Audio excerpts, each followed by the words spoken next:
al-Halaqi states that Syria continues to work for a political solution and to restore security and stability throughout the country.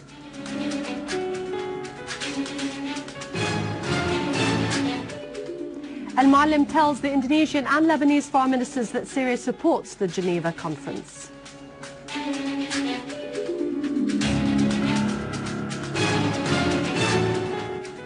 And the Turkish authorities detain demonstrators, including journalists, because they insist on exposing the crimes of Erdogan's forces against protesters in Istanbul.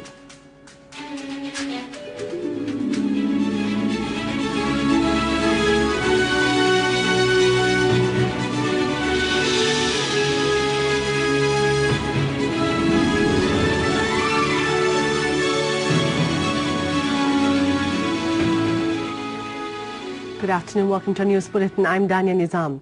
Prime Minister Dr. Al-Halaqi renewed his call to those who were involved in carrying arms to hand their weapons and participate in the reconstruction of our homeland.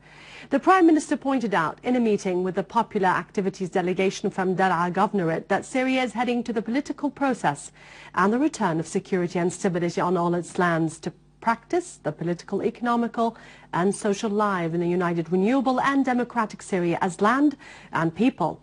Premier Al-Halaqi said that the government keenness to meet all the Syrian people's components and from all the provinces and governorates is to reach a joint vision that will enhance the dialogue process and the national unity, as well as to consider the lively and service conditions of the citizens and solve them with the possible means.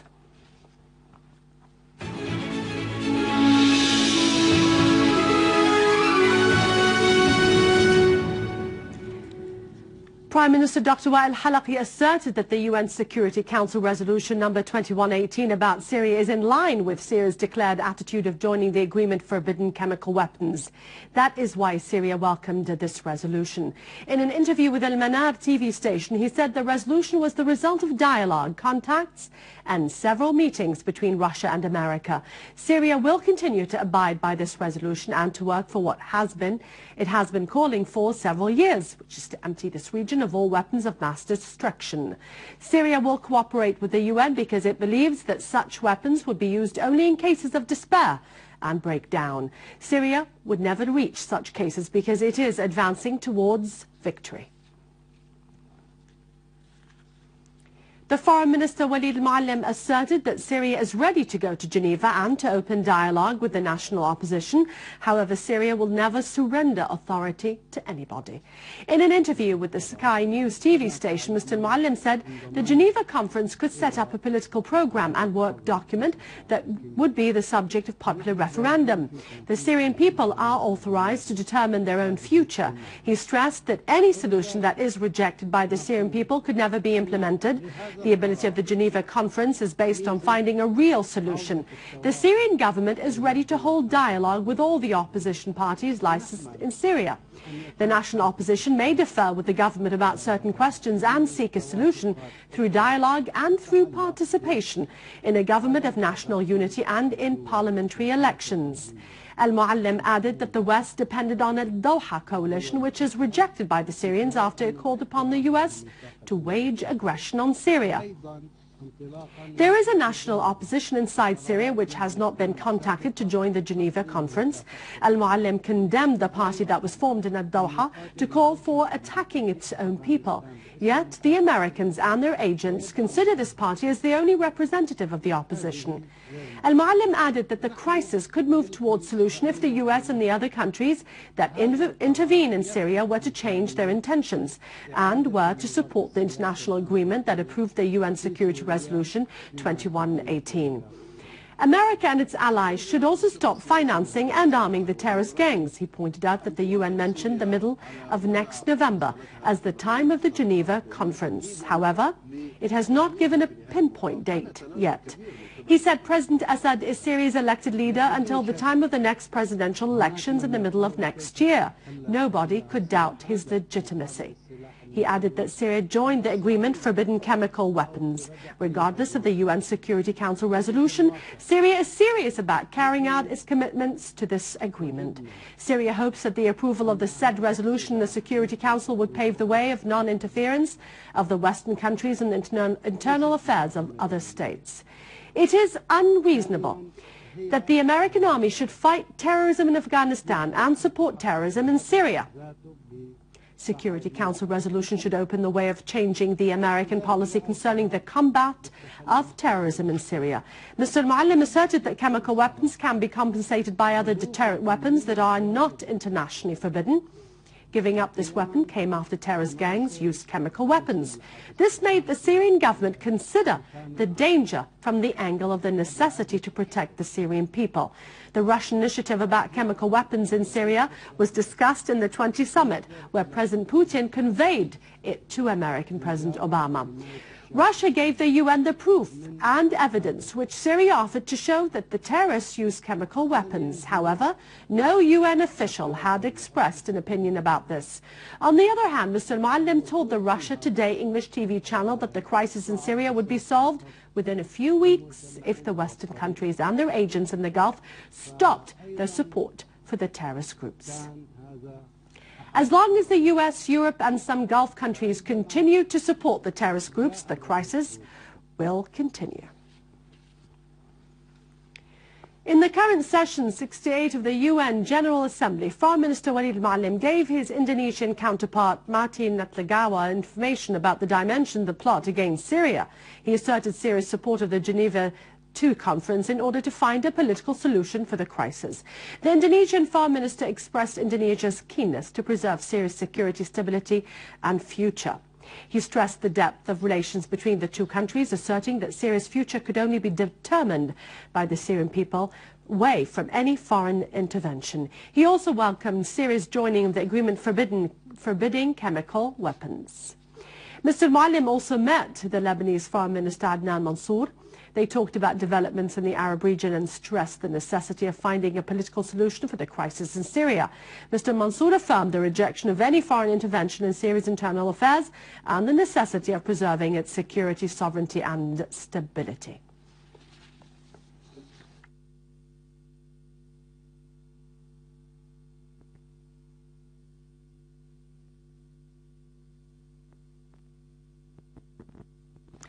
Syria's permanent representative at the UN, Dr. Bashar al-Jafari, asserted the importance of Resolution 2118 lies in the fact that it has restored the whole diplomatic process to the UN Security Council. This would prevent any movement outside legitimacy and international unanimity. The resolution came as a step forward towards fixing the situation politically in Syria and enabling the UN Security Council to work according to collective mechanisms to protect world peace and security. Al-Jafari added that the US, Britain and France would no longer dare to speak with the language of military aggression or to block international unanimity for any reason. This resolution makes everybody abide by Article 25 of the UN Charter and cooperate to implement the resolution. The resolution strongly supports Syria's sovereignty, independence and territorial integrity. Everybody adopted this principle. The Russian Foreign Minister Sergei Lavrov asserted that the opposition in Syria owns chemical weapons. There are increasing proof to show that. He said Russia picked up a telephone conversation between two armed terrorists about the use of chemical weapons. This question was raised with the American and European colleagues and those in the countries supporting the Syrian opposition. Russia called for putting pressure on those agents to desist from any new attempt to possess or to use chemical weapons. Russia knows that the opposition tried to carry out such provocative acts in Syria more than once.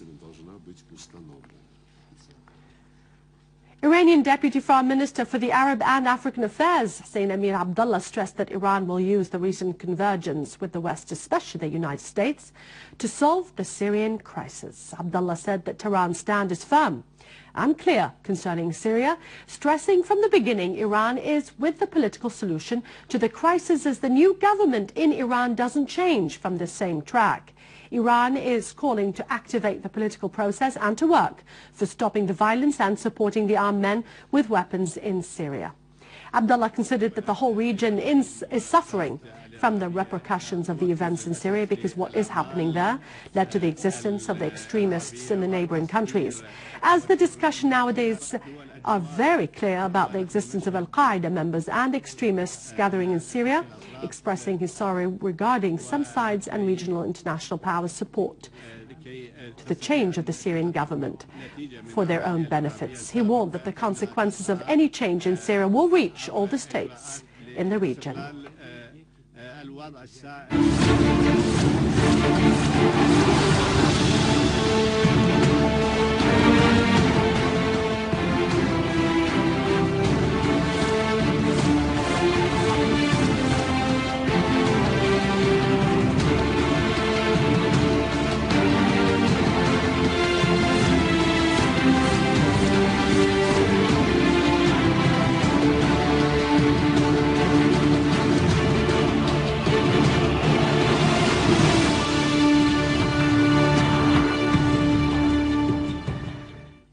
Syrian Arab Army units achieved a great progress at the axes of Qabun, Zamalka and Jobar of Damascus countryside after conducting a number of operations eliminating the terrorist gatherings and destroying their hideouts in the area.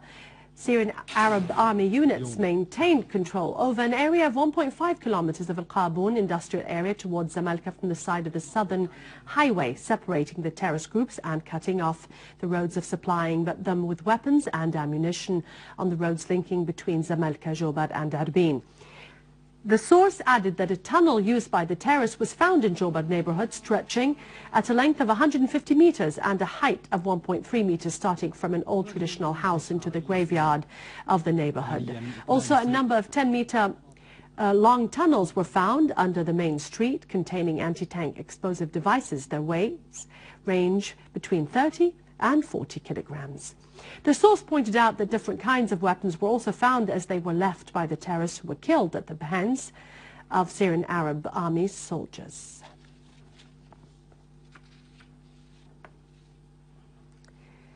In Hama, a Syrian Arab Army unit, in cooperating with the people, chased a terrorist gang and captured most of its members in the orchards. They confiscated several weapons, explosive devices, bombs, and modern sophisticated communication equipment, in addition to large amounts of ammunition.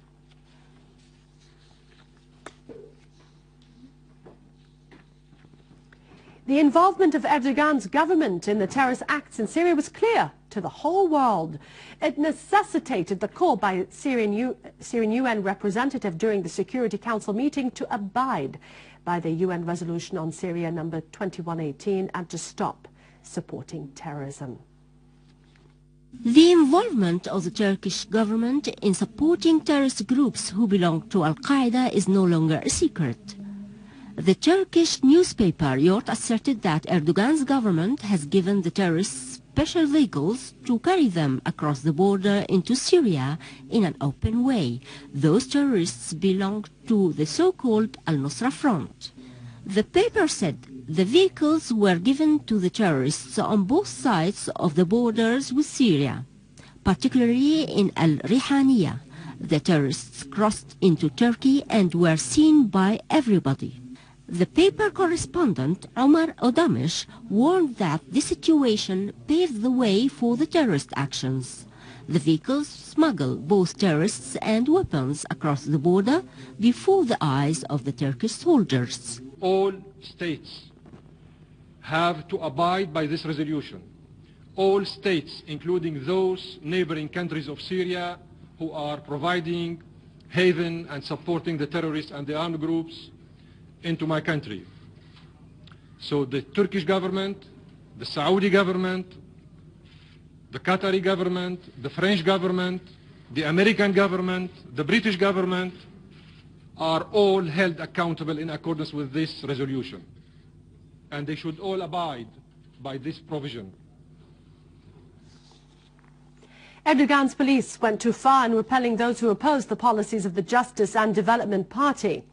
Erdogan's forces arrested at least 15 demonstrators, including journalists who were organizing a rally to read a press release that discloses by evidence and documents the crimes committed by Erdogan's forces, who killed several demonstrators since the start of the protests at Taksim Square. Challenging the police of Justice and Development Party, hundreds of demonstrators gathered at Taksim Square, a thing which raised concern of the police, who retaliated by different means of repression in a desperate way in order to silence the voices of demonstrators. Clashes escalated between demonstrators and police, who blocked the roads leading to the square and imposed heavy security measures in and out of Gezi Park. With this, we end the news for today. Thank you for watching us. For more news about region and Syria, you can view this bulletin again at syriaonline.sy. God bless you and long live Syria. After the break, it's our economic news with Vanya.